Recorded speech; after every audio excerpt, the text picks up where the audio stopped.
Pie Baking Saturday. Step 1, 3 cups flour, 1 cup fat, namely butter and lard. Yum. This is a pie cutter, and what I'm going for here are pea-size crumbles. So making pies is not dainty. Sometimes you just got to get your hands in there and make those pea-sized crumbles. What I'm looking for is a nice mixture of fat and flour. Now the pieces don't have to be even, but that's what makes a flaky crust. A nice cup or so of chilled water. There it is in my fridge, next to the lard and the fancy feast. Actually, I lied when I said a cup of water. I'm actually not sure how much water. You'll see in a second. This is what's going to go in the pie. Georgia peaches. I keep them on the window sill like that so they can get the light and get nice and ripe. So please observe nice pea-sized pieces in my bowl. Here's the tricky part. It's adding the water, and I'm afraid, I don't know how much water you add. You gently add it. Pause. You don't mix a pie like a cake. It's a gentle melding together. You just add enough water. You just add enough water when it looks like it's all going to stick together. See how it's kind of coming together, and you coax it together. So coaxing together, remember, flaky. So we don't want it to be too tight, just gently together.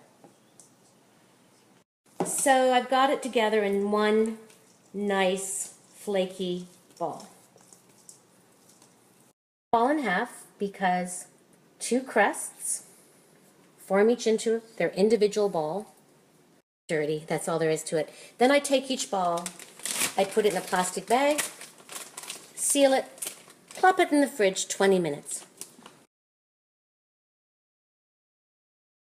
We're going to take a break from pie baking because Pam Slim, my friend from Arizona, is in town, so I'm taking her downtown to the Center for Civil and Human Rights.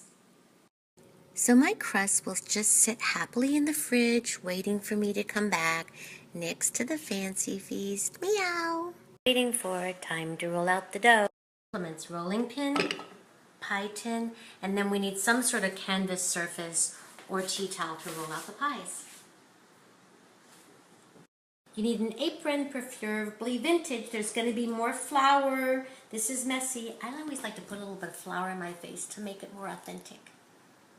My counter, and I prefer a chilled counter, so I use these ice packs just to make it nice and chilly cold. The crust likes it. Chilled pieces of dough out of the fridge one at a time and put them on a floured surface. Get a little flour on it. This is my mom's rolling pin. I love it because you can see the burn mark where she accidentally put it on a stove.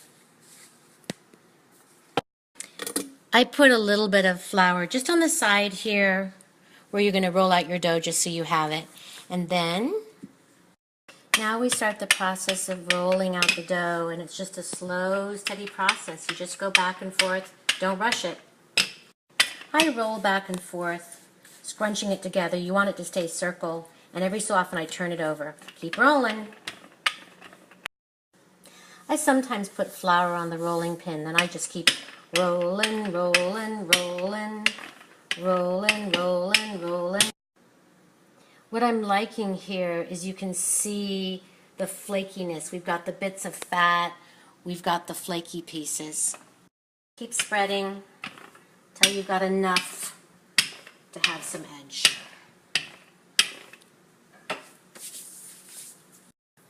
Well, look, it looks like I've got plenty of crust, enough to go around the pie tin. Perfect. This move is called the flip. It's been passed down by my grandmother. Put the arm in, flip over the crust. Bring the pie tin in and gently just drop it in. Ta-da! And let it just fall. Loving the look of this. This is a nice combination of fat and flour. Now it's time to do the filling. A perfectly ripe peach is easy to peel.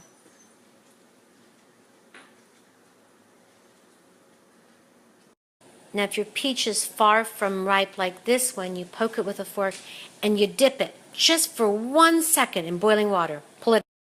Then it will peel, no problem. How many peaches should I peel? Well, there's really no recipe for that. I look at the size of my tin, then I look at my mound of peaches, and then I ask my cat, do I have enough peaches, Snowball? Do I? She said yes, so let's start slicing up these peaches and put them in the bowl. I simply can't Snapchat and slice at the same time, but you know how to slice peaches, right? Be sure to take a few bites along the way. Ask yourself, how sweet is that peach? Sweetness of the peach is going to factor in when you decide how much sugar to put in. There you have it, a nice mound of sliced peaches. I'm going to squeeze a little bit of lemon in there just for flavor. Of your insides, you're going to add the binders, which could be either cornstarch or flour and sugar. So nearly every pie cookbook is going to tell you you need a cup of sugar, but if those peaches are already really sweet, you might want to do just a little bit less.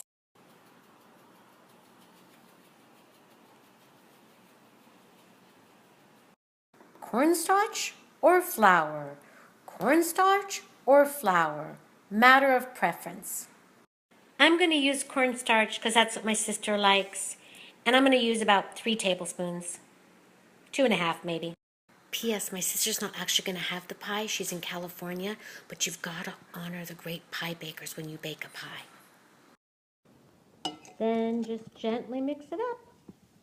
And you've got your pie filling, peach pie.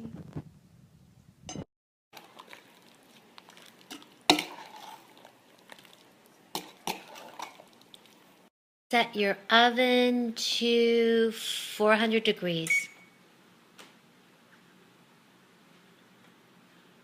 That bottom crust is just waiting for me in the refrigerator. Now I'm going to pull out the top crust and I'll roll it out too. You're going to have to use your imagination this time. Hubby, who's the Snapchatter, is taking a nap and he said no more Snapchat. So I'm going to roll out that top crust, okay? Again, this is what makes a perfect crust.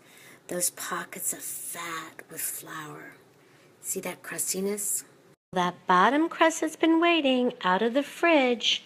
And let's put that peach pie filling in. So normally I would just pour the filling in, but I'm doing this one-handed, so I'm having to spoon it in. Like that, just the right amount of filling. Yum. Fruit pie just gets a few dabs of butter, willy-nilly.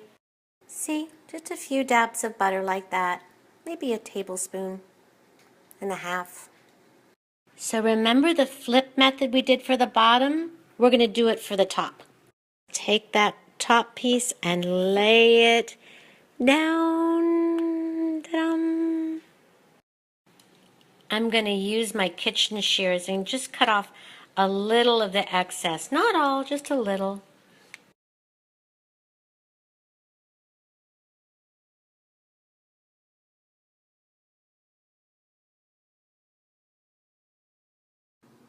So we're going to just use our thumb to crimp. Roll up the bottom crust, crimp. Roll up the bottom crust, crimp. And we just go around the pie like that, using our thumb as our guide. Best tool we have, our thumb. Voila. Last one. I'm so sorry you missed the whole part where I did the decor on the top, but hubby was asleep, so we missed it. So with any pie, you got to let the steam escape. So I just do quick cuts like that. That lets the steam escape and the juices will bubble up and it'll be delicious. Ta-da! We're going to put it in a 400-degree oven for 10 minutes. Then reduce the heat to 350.